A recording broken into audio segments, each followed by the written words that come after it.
Let's assume that you've answered all three questions and you are ready for a traditional feasibility study. There's still some pretty big limitations to the way that feasibility studies are typically done.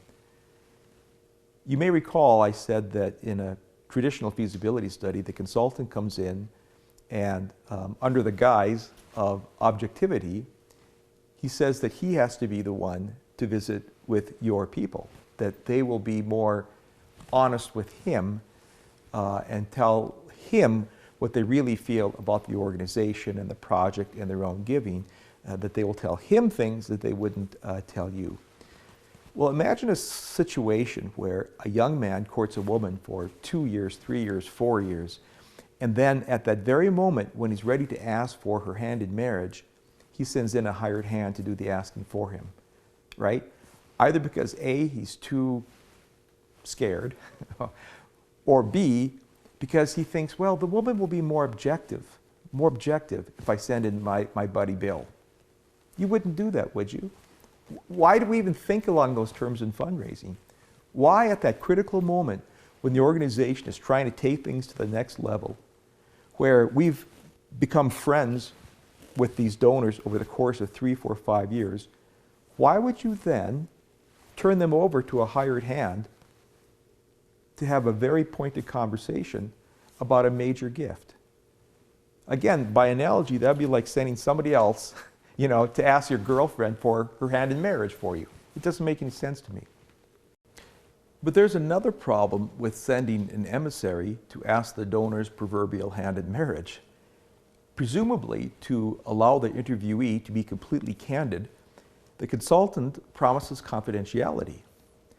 So in the report written for the client, the consultant may say that people voiced this or that opinion or had this or that reservation, but he does not disclose who precisely had the reservation. Wouldn't it be nice to know whether it was the $10,000 donor who was upset about something or the $1 million prospect? I mean, doesn't that make sense? Wouldn't you want to know? Wouldn't you want to have access to the raw data? So going forward, though, rather than begin the solicitation call with personally obtained one-on-one information, knowing the person's excitement level, questions, concerns, reservations, and approach them ready to address those concerns, the solicitation ultimately begins without the benefit of you, the solicitor, having had the preliminary conversation. Do you see how that puts you in a deficit situation? Now imagine a situation where you had been the one to do the feasibility study on that particular individual, and they voiced this or that concern at a time when there was still something that could be done about that concern. Oh, the building's too big. Oh, you're not going to do geothermal. You should be thinking geothermal. I mean, whatever the issue is, if you were the one doing the feasibility study, and if you had an approach that allowed that person, invited that person to be bare bones honest with you, wouldn't that be a better way to go about doing a feasibility study? Again, because the consultant promised confidentiality in the interview, when you later on go out to solicit the gift, you don't know what number the donor actually had in mind as a donation. You're left to guess, even though the information currently exists in the consultant's files. So rather than go into the solicitation call with a pretty good idea of what the person is thinking, whether it's 100,000 or $1 million or $5 grand, whatever the number is, rather than go in with that, armed with that information, and then negotiate from a known number, you're forced really to pull one out of the air.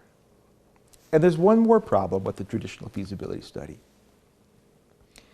I find it's a little bit awkward on the very first meeting with somebody, the very first conversation with somebody about a major project to launch right into the ask.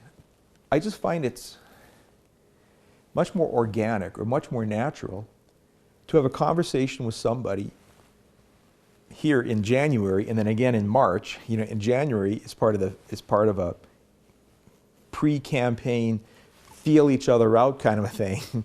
But it's much easier to have a conversation with somebody about what you plan to do while there's still some room to negotiate the plan and to sandpaper the plan, and then have a conversation as to what they like, what they don't like, and then to come back later on knowing that they like this or that, the other thing, to report back to them what the final plan looks like, and then have a conversation about money.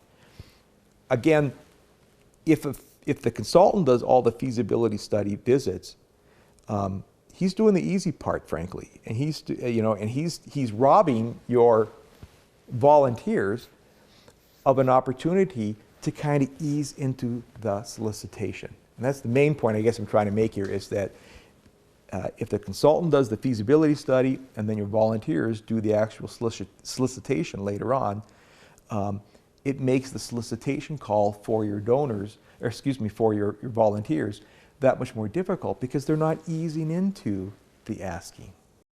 When you think about the pitfalls and the drawbacks of the traditional feasibility study, one has to wonder why they've been done this way, for the last 30 years. More importantly, is there a better way? In our next video, we present an alternative methodology that I've developed that frankly I think you will agree is far superior.